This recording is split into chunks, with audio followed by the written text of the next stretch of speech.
Hello, hello, hello, it's coffee time, and I am closing all the windows I've got open because I am wholly unprepared.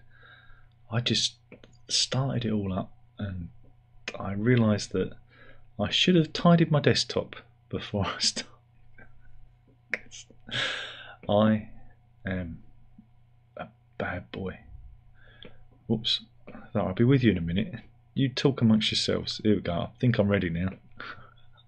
This is where we go to the Daily Mail website and look at the news, which I haven't done because I'm wholly unprepared. We come on here and oh, this is interesting. Top story: Dubai if under flood. Right? Apparently, yeah, Dubai, which is part, the United Arab Emirates, flooded. I've got some pictures.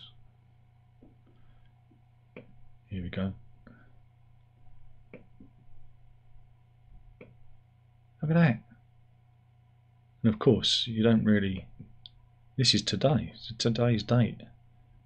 This is the roof of a mall that's fallen through because of the heavy rainwater. Well, that you can't even see what's going on there, such as the weather, the cars underwater. My goodness, they've really got the weather there, haven't they? But yeah, there's a theory going around that the rain was self-inflicted, right? Now, normally, it's almost desert, isn't it? It's very, very, very, very hot place. But what Dubai and some of the United Arab Emirates do is they use cloud seeding. Right? Cloud seeding is where they fire salt flares into clouds, and that encourages condensation and brings on rainfall. Now, they reckon the Associated Press, right, has analysed flight tracking data, and it showed one aircraft affiliated with the UAE's cloud seeding program flew around the country on Sunday, right? And then they got this heavy rain, which they reckon was 18 months of rain that fell in 24 hours. Meanwhile, Ahmed Habib, a meteorologist at the UAE's National Centre for Meteorology, said that several cloud seeding sorties were flown in the days before the rainfall. So, was it? Oh God, this is a good picture. This is one of those before and after images. So, look. There you go. So, did they bring it on themselves? We'll never know. But yeah, cloud seeding, it's a technique that's been used, well, for quite a few years now, isn't it? Oh, here we go. This is a mysterious story. This is the story of Karl Erivan Halb. He's described here as a German billionaire and a retail tycoon. Here he is. This is what he looks like. But this story says, right, that he may have faked his own death. Right? He disappeared in mysterious circumstances on the Matterhorn. That's a peak in Switzerland. It's a Swiss mountain, isn't it? This was 6 years ago.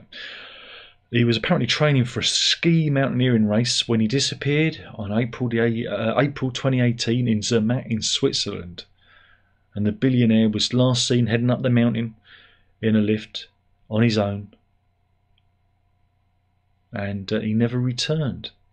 There was a 6-day search for his body, which saw 5 helicopters and a team of alpine rescuers searched the area, but nothing was ever found. He's the former managing director and part owner of German supermarket and retail giant Tengelmann Group. And he was declared dead by a Cologne court 3 years later, leaving behind a wife, 2 children, and a company of 75,000 employees. his brother, his younger brother, Christian, took to the oath and swore in 2021 there was no indication that he was alive. And he had an estimated net worth of £5.2 billion. But anyway, German TV broadcast RTL have led an investigation, and they reckon they've identified Haub. He's living in Moscow. They reckon that he faked his death and fled there, and has taken up home with his much younger mistress that they name as Veronica Ermilova. Who is she? Milova. I don't do anything here. But yeah, this is Ms. Ermilova. She's me Ermilova. That's a Philip Bailey, Phil Collins reference there. Yeah, so who'd have thought it, eh? Who'd have thought it? And this, for if you didn't know, is the Matterhorn. And I imagine he got the horn, yeah, thinking about running away with his much younger lover. There you go. But yeah, they reckon that Haub called Ermilova 13 times in the 3 days before he vanished. Ooh. And he also dialed a secretive Russian oligarch called Andrei Zuzdatsev. Oh, murky stuff. Murky stuff. So, but basically, there are Russian oligarchs involved as well. So, yeah, not good. Good news, everybody. Up to 1 in 15 fresh supermarket chickens is highly contaminated with a deadly food poisoning bug. Is your store on the list? Oh, Daily Mail, don't do this to me. For I love my chicken, and there is this is Campylobacter that they're talking about. It's the most common source of food poisoning, and it causes diarrhea, nausea, and vomiting. A bit like watching these videos that I make. I'm the Campylobacter of YouTube. No, okay, but yeah. So let's see who's got the worst. And there's a little chart here. Are you ready for this? So you got Morrison's, you got Lidl, you got Asda, Sainsbury's. That's not too bad. M&S, not bad. Hold it. I think we've got a winner. Yeah, it's Waitrose. And Tesco. Well, I don't think Tesco sells chicken, according to this. Or Tesco's chickens are really good. So, yeah. So, yeah, this is here are some Battery Farm chickens. Remember, it's the suffering that makes them taste so good. Okay then.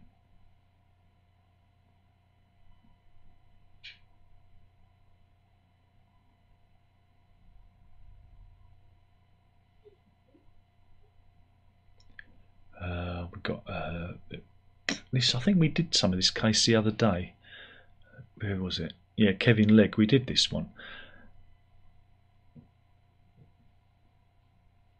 Kevin Legg, he was he was at an employment tribunal, right? And he was unhappy with his female boss's agenda to promote women over men, he reckons, and he declared himself a non-feminist, right? And he claims, because he's a non-feminist, he was discriminated against because feminism is a belief system that he doesn't follow, he argued. But we did talk about this, the results of it. The results are in. His case was dismissed. Yeah, the judge ruled that not agreeing with equality and diversity in the workplace is a questionable belief, not worthy of respect, compatible with human dignity, and that conflicts with the rights of his colleagues. Holding such views could be in breach of equality laws, the tribunal suggested, as it dismissed Mr. Legg's claims of a conspiracy to remove males from management positions. So yeah, and he was being ordered to pay £20,000 of the agency's £106,000 legal costs. This is quotes here. The tribunal was slightly perplexed by Mr. Legg's philosophical beliefs as being a non-feminist. It would appear the tribunal is a feminist is simply about having all genders having equal rights and opportunity as men.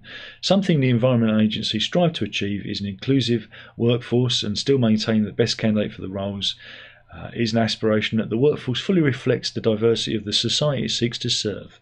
So yeah, they chucked it out because being a basically. You see, he didn't think it through. He says he's a non-feminist, basically saying he's a sexist. You see, that's how they should have worded it. So Mr. Legg was told, leg it.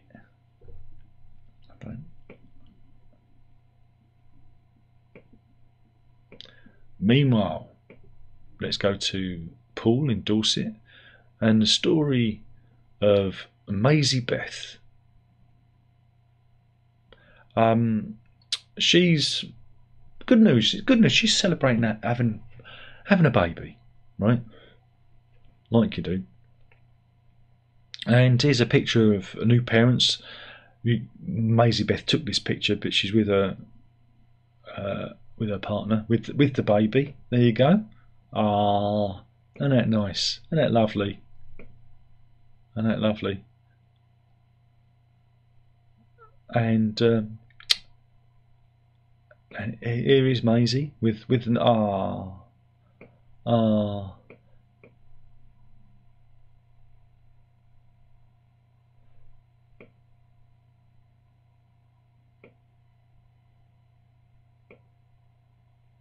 But yeah, so what's the story? Yeah, Maisie gave birth to her daughter in September, and due to needing phototherapy, that's if the baby's got jaundice, they put them under lights. Belle had to be, that's the baby, Belle had to be monitored every 2 hours and was placed in a nursery on her own. Maisie explained that one evening she went back to visit her baby, and on her way back she found a midwife in the office with Belle. She was confused because Belle was meant to be kept in her crib due to needing the therapy. But she just accepted it and went back to her room. But before long it was time for Maisie to return the newborn to the phototherapy crib. And this is when she discovered, right, that she'd been handed the wrong baby. Right? Yeah. They'd handed her a baby boy instead of. Don't worry, they didn't take the baby home. This has all happened in the hospital. Those pictures you saw was of baby Belle. I did a little bit of bait and switch there for you. Yeah, so she's just saying how there was a bit of a mix-up in the hospital. But the good thing with babies, especially if you've got a boy, you get a little bit extra, don't you? So she spotted it, but everything's fine now. So yeah, and let's look at baby Belle. Little baby Belle, little baby cheeses, and I want another baby. It's terrible. I'm getting very broody. I am very broody.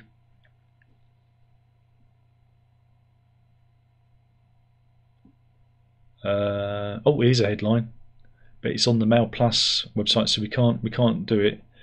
This is probably affecting some of you out there. I'll be sleeping with my wife's friends until I die. I'm addicted to the power of cuckolding other men, and here's why women just can't get enough of me, too. I'm glad they're running my story. But there we go. We can never read it because it's behind a paywall, whatever that's all about. Paywall.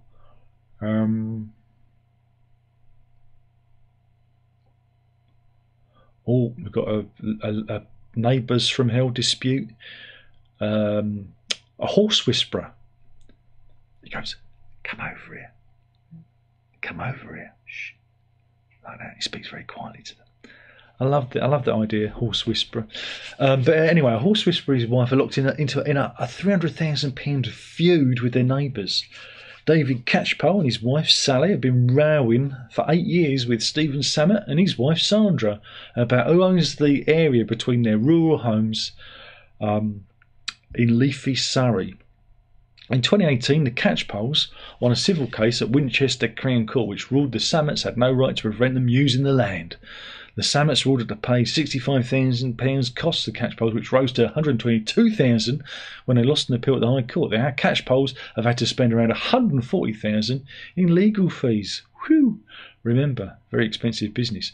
But the Sammets have now brought a criminal private prosecution against the neighbours, in which they have accused the Catchpoles of lying during the civil case. So these are the Catchpoles. He's the horse whisperer. He's like the hero, I think, and with his missus. And these are the villains. These are the Sammets, and they're the ones that run up £120,000 bill and are now taking out a private prosecution. Wow! And it's all over access to this little bit of land here, this little bit of sloping land. You see that? But because it provides access to the road and, I guess, yeah, horses and land and horses. Wow! I wonder if they're ever gonna stop. Yeah, the Catchpoles are both charged with willfully making false statements in judicial proceedings on March the 12th and 13th, 2018, and charged with obstructing the course of public justice. Blimey.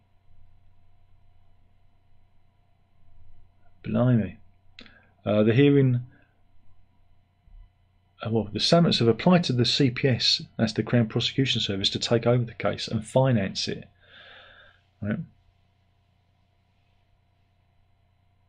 The hearing is adjourned to May 28th for the CPS's decision. They should just throw it out.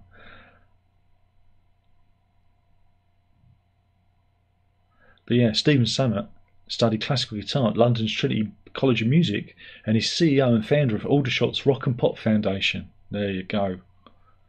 It's not sweet music to his ears. He was complaining it's taken 15 years. Is it 15 years? No, 15 months. 8 years. 8 years, 15 months. And they've got to wait a little bit longer. Wouldn't it be good if we could all just get on with your neighbours? Just ignore them. Just ignore them. If you ignore your neighbours, they will just go away. They'll go away.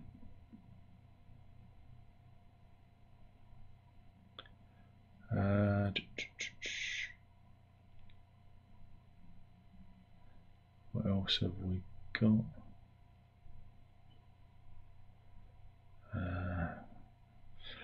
Not a lot going on here.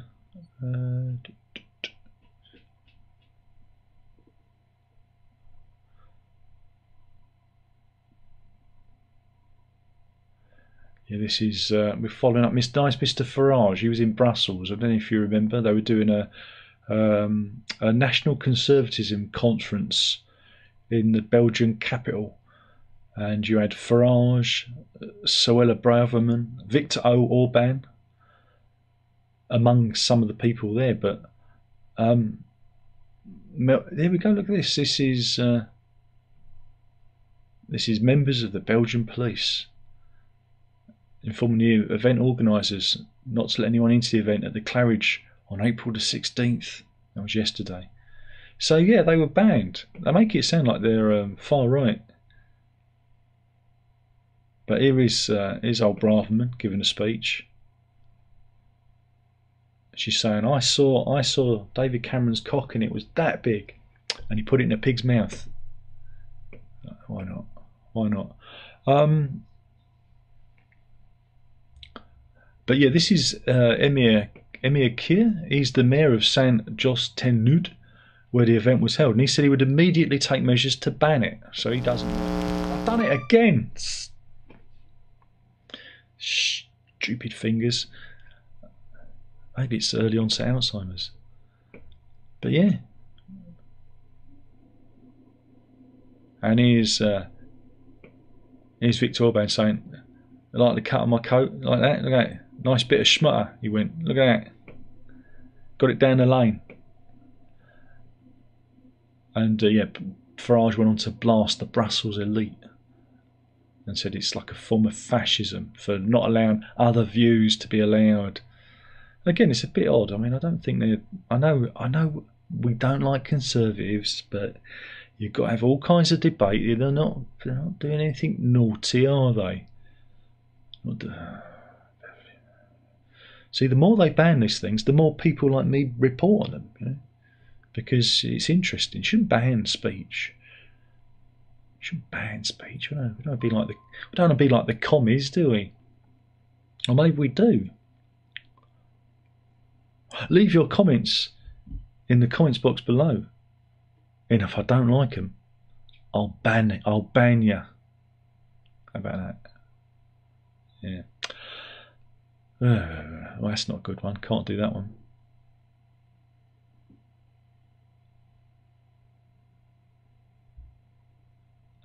Sorry, I've just seen a I love you, Daily Mail. I could kiss you. I could kiss you. Mwah, mwah. Right. Now, this is going to get me demonetised. I can't believe what I'm seeing. This is going to get me so totally and utterly demonetised that I ask you all to join the membership scheme of this channel. There should be a little dollar sign or something where you can join, or you can just give me money, because I'm done. This is the one. This is the one. Or join my Patreon at www.patreon.com/lock. You'll be I think somebody joined up. You'll be the fifth member of my Patreon. It's very, very poor. Anyway, I'm talking so I can let this footage take place. There's a footage. Here we go. We're going in there. So what this is, right? This is at the bank, right? This woman. She's at this bank, and she's saying, "Uncle Paolo, will you sign this form? Because we can't get the money out if you don't sign the form. Come on, Uncle Paolo. Come on. You just hold your head straight there. Come on, Uncle Paolo. Go on. You remember your signature? Remember? Come on, Uncle Paolo."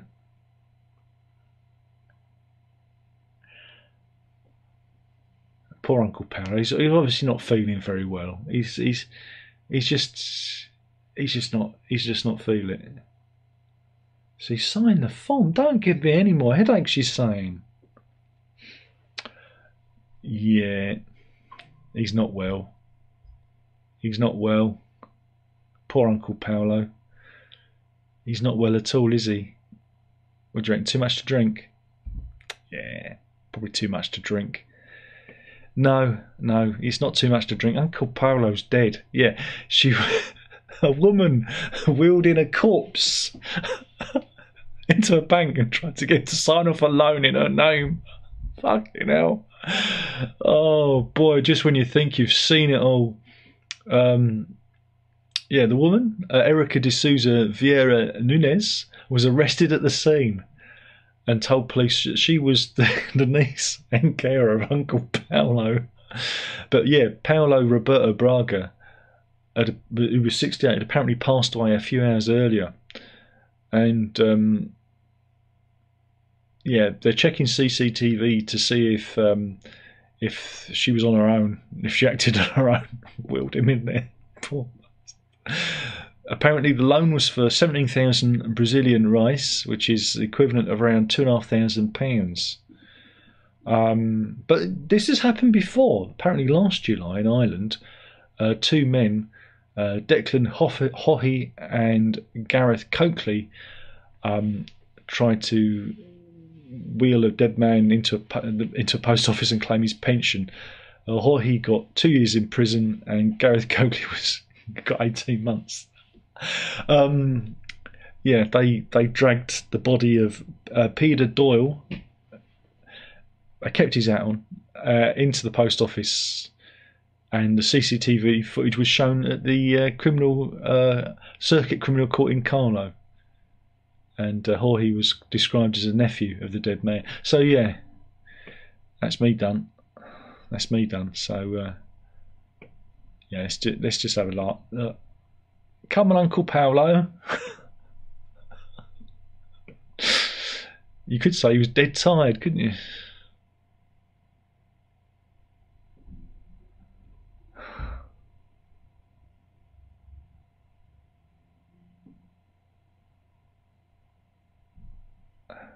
I'm a bit gobsmacked by that story.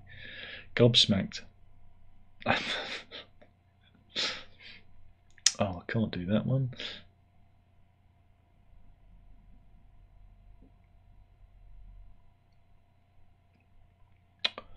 Oh, I don't want to do that one.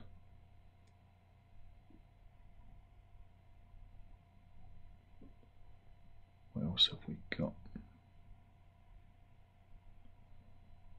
Well, this is we've got some footage here. This is in Trumpington in Cambridge.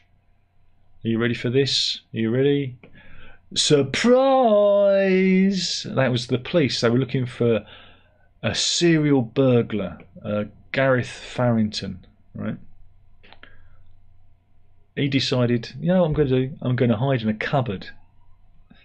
Why not? Gareth Farrington, 37, has been jailed for 6 years and 2 months for burglary and handling stolen goods. 7 officers can be seen on the footage arresting the half-asleep Farrington during the early morning raid. When he pops out of the cupboard, he says, "Whoa, whoa, whoa," before he's arrested and read his rights.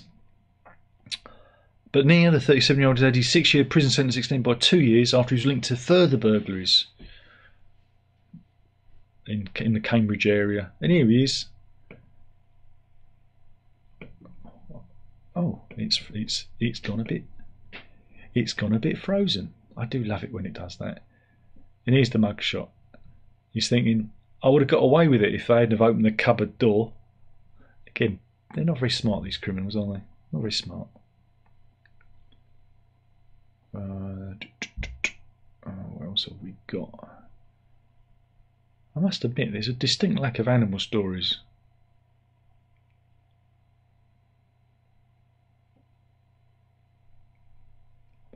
Where's all the animal stories gone? There aren't any.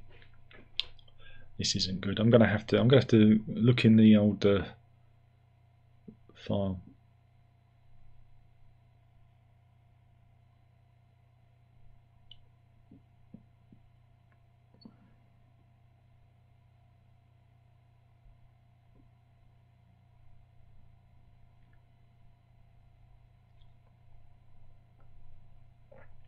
So let's go to Kettering in Northamptonshire on April the 9th. Yeah, you got to be careful because whoa, e-scooters are a fucking menace. We have them round here, right? They speak. Just watch it on a loop. It's quite hypnotic, isn't it? Yeah, this is the woman who's in her 30s knocking Shirley Smith to the ground. This is in Windmill Avenue in Kettering. The patient was left with severe bruising. Northamptonshire police are investigating, but they haven't arrested anyone. But yeah, the woman was riding a Voi rental e-scooter. So did she just scoot off? Let's have a look. Let's read the story. I was just looking at the. Mrs. Smith had been walking off her driveway when she was ploughed into by the woman on the e-scooter. The woman blamed Mrs. Smith for the accident, demanded to know why she didn't look where she was going before speeding off. But did you see the speed she was going at? You would never have seen them. Mrs. Smith said, I sort of saw a flash and it was too late. I was walking out to the car, but I didn't turn right or left when I got to the pavement. She turned around and asked why I wasn't looking where I was going. She never asked me once if I was okay, never offered to help me, didn't ask if I was fine. She just blamed me. She was very aggressive.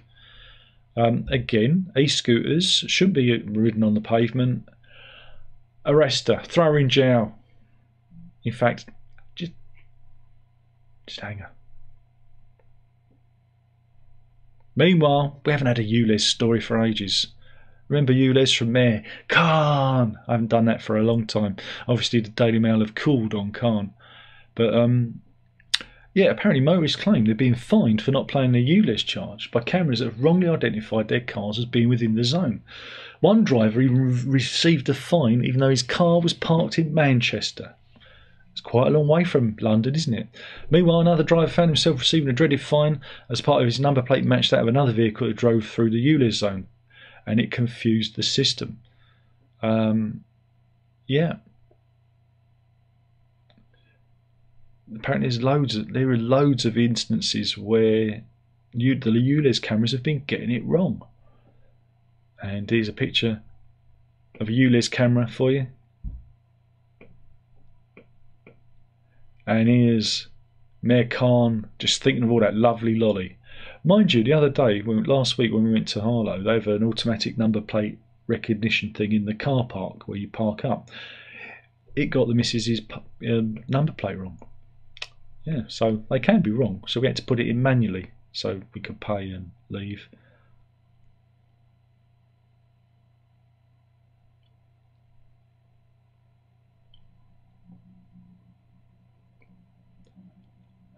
What else have we got? There must be an animal story.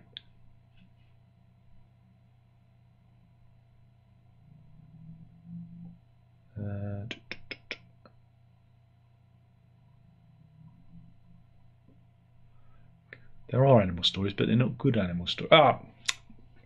We have an animal story. We have an animal story. We're going to Butt in Montana. Hopefully that there is the video clip. Thing is though, if I show this video, they've already claimed it.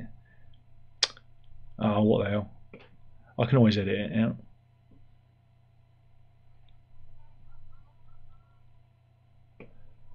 So yeah, this is an elephant that's escaped from the circus and is walking down downtown Butte in Montana.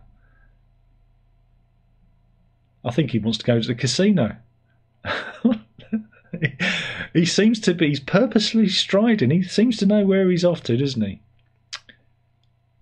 There you go. So there you go, elephant on the loose, and I've probably got a copyright claim on that now from NBC Montana. There you go. So there we go. And here's again, if this does get claimed and I do edit out the video, this story is about an elephant, Viola the elephant, who went on a little walkabout in Butte in Montana. Like I said, I think she wanted to go to the casino, have a bet, you know, or maybe she just needed to make a trunk call. Hey, I think we'll leave it there. And yeah, I expect to get a copyright claim on that footage now. Let's see if there's anybody in. Is anybody in there? Can you hear me, mother? And we have 8 people in. Oh, everyone's got bored with it. Dr. Oz is in. He says, I'm in for a change. Just caught up with the Tuesday night stream. Most excellent. I'm glad. I always feel like I'm running out of steam because it's late of a night, and you know, and because we don't get the traffic we used to get, you know, sometimes we can get a little bit blocked up, you know. So I do need people. If anybody is watching and they are free on a Tuesday night or Tuesday morning or Tuesday afternoon, depending on where you are in the world, do drop by. Or I don't know, even send me a message. Send me, you know, I'm available on social media. Give me a topic to talk about, you know, because it helps. Fasano's in. Long time no see. I don't think you've been around, have you? And he says, good day back to you, and runs in. He says, hi there, right, Clive? Jez is in. He says, dying for some cash. Everyone's dying for some cash, including Uncle Paolo. Just hold the pen, Uncle Paolo. Hold the pen. I couldn't believe what I was seeing. I couldn't believe it, man. Michael says, dead tired. Badump. Yeah, exactly. Badumch. Fasano says, David Cameron, the voice of reason between Israel and Iran. He's saying, calm down, calm down.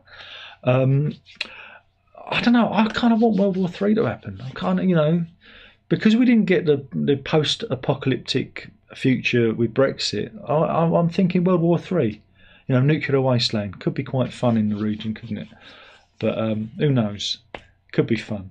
And Fasano says, I'm here for a good animal story. Well, I don't know if that was a good one.